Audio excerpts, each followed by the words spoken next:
बिस्मिल्लाहिर्रहमानिर्रहीम अस्सलामुअलैकुम रहमतुल्लाह। मुल्क के अंदर एक के बाद एक नए बहरान ने इस हुकूमत को बिल्कुल बैकफुट के ऊपर डाल दिया है और इस हुकूमत की जो क्रेडिबिलिटी है या इस हुकूमत की जो ओवरऑल सिचुएशन है, साख है, इमेज है, वो मुकम्मल तौर पर ख़त्म हो चुकी है।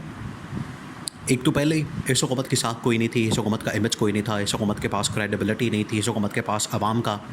वोट नहीं था, आवाम की सपोर्ट नहीं थी, आवाम का इनके साथ किसी किस्म का ताल्लुक़ नहीं था और बग़ैर मैंडेट के, बल्कि मैंडेट के ऊपर चोरी करके, मैंडेट के ऊपर डाका मार के, मैंडेट के ऊपर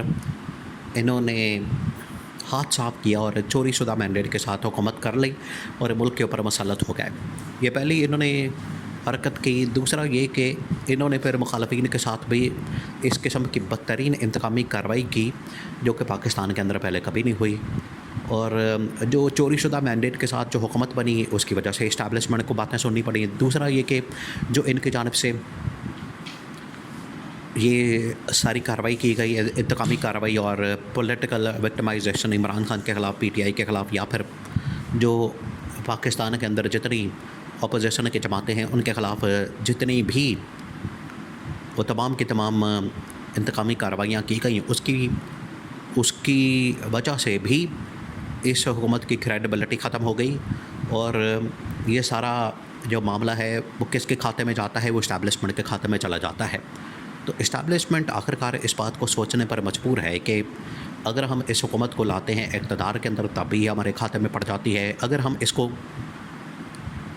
किसी जगह संभालने की कोशिश करते हैं तब ये हमारे खाते में पड़ जाते हैं, अगर इनको किसी जगह पर बचाने की कोशिश करते हैं तब ये हमारे खाते में पड़ जाते हैं। इंतकामी कार्रवाई या मुकदमात बनाए जाते हैं या ये बनाते हैं या खुद ब खुद पहले से चले आ रहे हैं वो भी हमारे खाते में पड़ जाते हैं। तो इस्टेब्लिशमेंट को इस बात का अंदाज़ा हो गया। अब जो बच्ची कुछ एक साख थी वो फ़ैसले ने निकाल दी। कौन से फ़ैसले ने? एक ही फ़ैसले ने निकाल दी और वो है ये फुल कोर्ट का फ़ैसला 8-5 की रेशो से, जिसमें पीटीआई को मखसूस नशस्तें देने का फ़ैसला किया गया।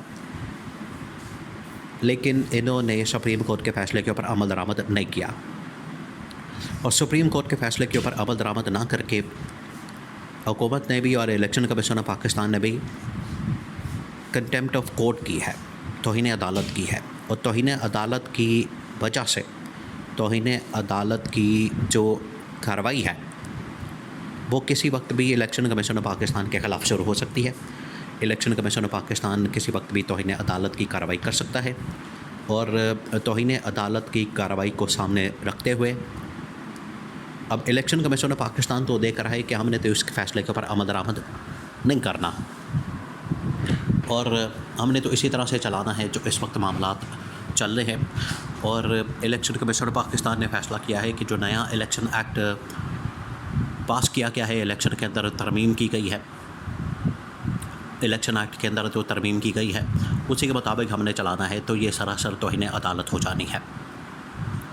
अब ये जो 8 जजेस ने डिटेल जजमेंट जारी कर दी है, इसने इस हुकूमत की बची कुची साख भी ख़त्म कर दी है और इमरान खान और पीटीआई के हक़ में डिटेल जजमेंट आने के बाद पूरे मुल्क के अंदर इस बात का जो तासुर है उसको तक़वियत मिली है कि इमरान खान को मैंडेट दिया गया, इमरान खान को अवाम ने मैंडेट दिया, इमरान खान को अवाम ने वोट दिया, पीटीआई को वोट दिया। 8 फरवरी के इंतख़ाबात के अंदर इमरान खान को सपोर्ट किया और उसके बाद भी अवाम की जानिब से अवामी जलसों के अंदर अपनी ताकत का, अपनी सपोर्ट का, अपनी हिमायत का, इमरान खान को हिमायत और सपोर्ट देने का सिलसिला आज भी जारी व सारी है। और यही वजह है कि इमरान खान बड़े ज़बरदस्त किस्म के पूरे पाकिस्तान के अंदर जलसे जुलूस कर रहा है। अब ये जो 8 जजेस ने फ़ैसला दिया है जिसकी वजह से इस हुकूमत की बची कुची साख भी ख़त्म हो गई है और वो फ़ैसला है कि आपने हर हाल में पीटीआई को उसकी मखसूस नशस्तें, ना सिर्फ उसकी मखसूस नशस्तें वापस करनी है बल्कि जो उसके इंडिपेंडेंट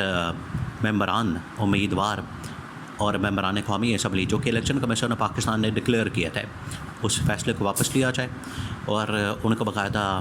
पीटीआई के मेंबरान कौमी असम्बली डिक्लेयर किया जाए और फिर उसके मुताबिक जो मखसूस नशस्तों का कोटा है वो सुप्रीम कोर्ट के हुक्म के मुताबिक पीटीआई के हवाले किया जाए। ये है असल फ़ैसला। इस फ़ैसले की वजह से जो इस हुकूमत की सारी साख थी, बची कुची साख, वो भी अब मुकम्मल तौर पर ख़त्म हो गई है। अब इसके पास कुछ नहीं बचा, इस हुकूमत के पास कुछ नहीं बचा, इस हुकूमत के पास कोई अब साख नहीं बची और इनके पास कोई इमेज नहीं बचा, जिसकी वजह से अब ये हुकूमत क्या कर रही है, ये 2 नंबर तरीके इस्तेमाल कर रही है, हरबे हथकंडे इस्तेमाल कर रही है कि किसी तरह से आइनी तरमीम कर ली जाए। आइनी तरमीम के नतीजे में कादी फाइज़ ईसा को एक्सटेंशन दे दी जाए, अपनी मन मर्ज़ी के जजेस लगा दिए जाएँ और जजेस लगाने के बाद इनके आपस के मामलात जो हैं वो इस तरीके से हो जाएंगे, इस तरीके के बन जाएंगे कि ये तमाम के तमाम फ़ैसले अपने हक़ में करवा सकेंगे। जिसकी वजह से इन्होंने जो ऑर्डिनेंस जारी किया सदर ममलिकत की जानिब से, उसके मुताबिक जजेस कमेटी के अंदर 3 जजेस आ गए हैं। उसके अंदर एक तो कादी फाइज़ ईसा है और दूसरा कादी फाइज़ ईसा ने अपना बंदा जस्टिस अमीनुद्दीन ख़ान को ला के बिठा दिया है और जस्टिस मंसूर अली साहब सिंगल आउट हो गए हैं, जिसकी वजह से जस्टिस मंसूर अली शाह ने ख़त लिख दिया। साथ ही इस ऑर्डिनेंस को लाहौर हाई कोर्ट के अंदर चैलेंज कर दिया गया है। तो ये वो तमाम चीज़ें हैं जिसकी वजह से आपको साफ नज़र आ रहा है कि मंजरनामे के ऊपर इस वक्त सियासत ना सिर्फ इदारों के अंदर हो रही है, सुप्रीम कोर्ट ऑफ पाकिस्तान के अंदर नज़र आती है, इस्टेब्लिशमेंट के अंदर नज़र आती है, बल्कि इस हुकूमत ने तमाम के तमाम इदारों को सियासत ज़दा कर दिया, उसके अंदर मुदाखलत करके उसके अंदर अपना लुत्फ़ ताल्लुक़ है। तो इस हुकूमत की क्रेडिबिलिटी अब दिन ब दिन ख़त्म होती जा रही है, ज़ीरो होती जा रही है, माइनस होती जा रही है और उसका ग्राफ जो है वो दिन ब दिन गिरता जा रहा है। और ये अब दिन ब दिन इसकी मकबूलियत और ज़्यादा गिरती जानी है इदारों के अंदर से। देखिए, एक मरतबा कादी फाइज़ ईसा को एक्सटेंशन मिल गई तो कादी फाइज़ ईसा ने हुकूमत को भी नहीं बख्शना,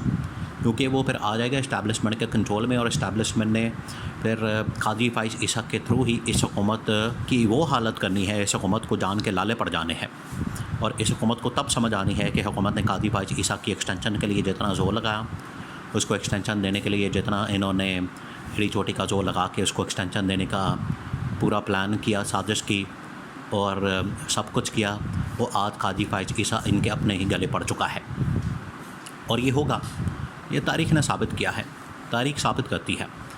ये बड़ा ज़ोर लगा रहे हैं कादी फाइज़ ईसा के लिए, तो कादी फाइज़ ईसा जो इनके साथ करेगा वो वक्त देखेगा। लेकिन एक बात तो तय हो चुकी है कि इस हुकूमत की साख, इस हुकूमत की जो क्रेडिबिलिटी वो मुकम्मल तौर पर सिफ़र हो चुकी है। और इस हुकूमत की साख और इमेज और क्रेडिबिलिटी सिफ़र होने के बाद इस्टेब्लिशमेंट अब अपनी तब्दीलियाँ कर रही है, इस्टेब्लिशमेंट के अंदर तब्दीलियाँ हो रही हैं, नए DGI जनरल आसिम मलिक आ चुके हैं और उसके बाद एक पॉलिसी शिफ्ट आना है और उस पॉलिसी शिफ्ट के मुताबिक इमरान खान की वापसी यकीनी है। और एक मरतबा इमरान खान को उसका मैंडेट मिल गया जो कि सुप्रीम कोर्ट का फ़ैसला है, तो इमरान खान बहुत ही आसानी के साथ 2/3 मेजॉरिटी से